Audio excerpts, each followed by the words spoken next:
Hi hello नमस्ते, मी वैशाली तुमचं माझ्या चॅनलवरती मी पुन्हा एकदा स्वागत करते, ते पण आपल्या एका नवीन व्हिडिओबरोबर।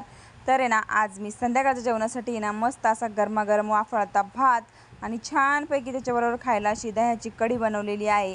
ते सुद्धा एकदम कोकम घालून बरं का, एकदम मस्त अशी एकदम छान अशी कढी इथे तयार झालेली आहे। तर ही कढी कशी बनवली नाही हे तुम्ही व्हिडिओमध्ये पुढे बघायला भेटेलच तुम्हाला बरं का।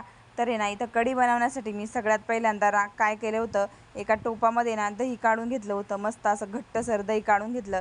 नंतर एका ताटलीमध्ये ना बेसन पीठ काढून घेतलं त्या कढीमध्ये लागते तेवढं। आणि त्याच्यानंतर ना इथं मी साहित्यामध्ये काय घेतलं माहिती का, 3 बेडगी मिरच्या घेतल्या होत्या। त्याच्यानंतर मी 5 ते 6 हिरव्या मिरच्या उभ्या चिरून घेतल्या होत्या, लसूण घेतलाय ठेचलेला, कढीपत्ता घेतलाय आणि ठेचलेलं खोबरं घेतलंय। आता नंतर आपल्याला काय करायचं आहे माहिती का, तर आता बघू शकता पहिल्यांदा मी इथं भात शिजायला घातलाय बरं का। तर नंतर मी ना काय केलं माहिती आहे का, दही घेतलं होतं ना, तर दह्यामध्ये बेसन पीठ टाकलं आहे आणि ना व्यवस्थित असं बेसनाला आहे ना दह्यामध्ये मिक्स करून घेतलेलं आहे। एकदम छान असं पाणी टाकले त्याच्यामध्ये आणि पाणी टाकून व्यवस्थित असं आहे ना घट्ट होतं ते, तर त्याला पातळसर करून घेतलं आणि व्यवस्थित त्याला असं मस्तपैकी ना छानपैकी त्याचं बॅटर तयार करून घेतलं। तर इथं बघू शकता मी याच्यामध्ये पाणी घातलेलं आहे, तुम्हाला जेवढं पातळ करायचं तेवढं तुम्ही पातळ करू शकता। तर इथं व्यवस्थित असं घट्ट फेटून घेतल्याच्यानंतर बघू शकता कन्सिस्टन्सी कशी करून घेतली मी इथं। तर त्याच्यानंतर मी याच्यामध्ये ना हळद घातलेली आहे बरं का। तर आपण याच्यामध्येच हळद घालायची आहे, तुम्ही फोडणीमध्ये टाकली तरी काय हरकत नाही, पण मी याच्यामध्येच टाकली दह्यामध्येच। तर व्यवस्थित असं दह्यामध्ये हळद टाकल्याच्यानंतर आपल्याला व्यवस्थित पुन्हा एकदा मिक्स करून घ्यायचं आहे। छान असं मिक्स करून झाल्याच्यानंतर आहे ना, इथं बघू शकता आपलं मस्तपैकी दही इथं फेटून झालेलं आहे। तर नंतर आपल्याला काय करायचं आहे माहिती का, कढईमध्ये मी अगोदरच तेल तापायला ठेवलं होतं, तेल तापलं आहे त्याच्यामध्ये लगेचच मी याच्यामध्ये ना मोहरी टाकून घेतली। त्याच्यानंतर मी ना याच्यामध्ये हिंग टाकले बरं का। तर इथं बघू शकता मस्त असं हिंग टाकून घेतलं। त्याच्यानंतर आहे ना मी याच्यामध्ये टाकलेला आहे लसूण। तर तुम्ही बघू शकता इथं मी लसूण टाकलेला आहे।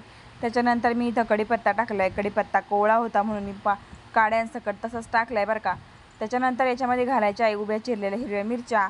त्याच्यानंतर मी याच्यात घातलं आहे ठेचलेलं खोबरं आणि लगेचच याच्यामध्ये बेडगी मिरची टाकलेली आहे।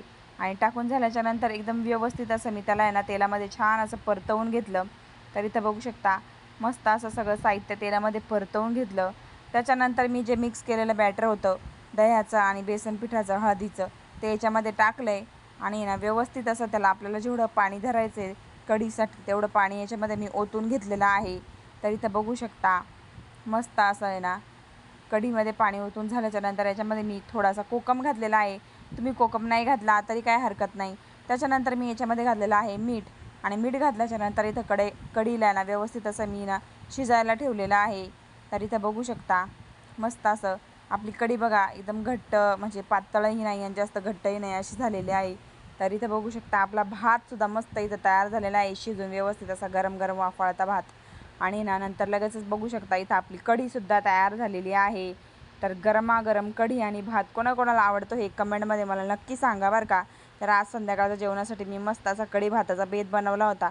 तुम्ही काय बनवलं होतं हे जेवणासाठी, मला संध्याकाळच्या जेवणासाठी काय बनवलं होतं हे कमेंटमध्ये नक्की सांगा। तर चला पुन्हा एकदा भेटूया नवीन व्हिडिओबरोबर, तोपर्यंत सगळ्यांना बाय बाय।